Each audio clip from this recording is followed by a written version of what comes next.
Water exerts pressure on any surface that it contacts, and the magnitude of that pressure is proportional to the depth h.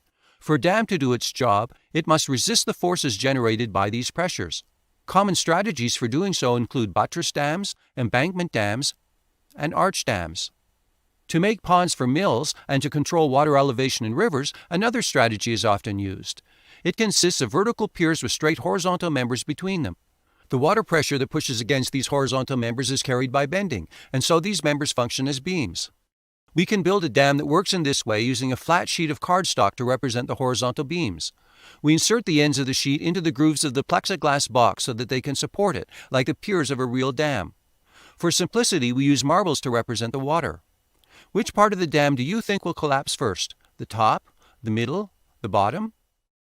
As the depth of the model water increases, the cardstock bends until the dam collapses, unable to resist the lateral loads. The marble depth that produced failure is 4 centimeters, and as you can see, failure started at the bottom. That should not be surprising, since the pressure is greatest there. Another strategy for making a dam is to use an arch laid on its side, like this.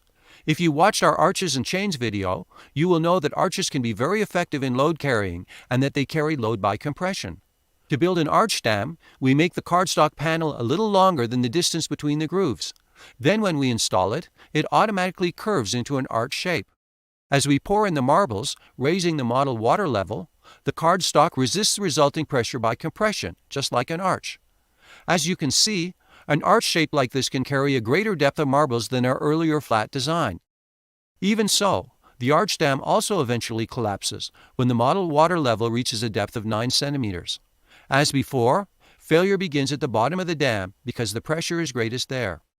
As this model has demonstrated, an arch-shaped dam can support a much greater depth of marbles or water than a corresponding flat one. That is why arch dams are so often used for big, tall dams. As a side note, you might be interested to know that the concrete in tall arch dams is usually made thicker towards the bottom so that it can better resist the higher water pressures there.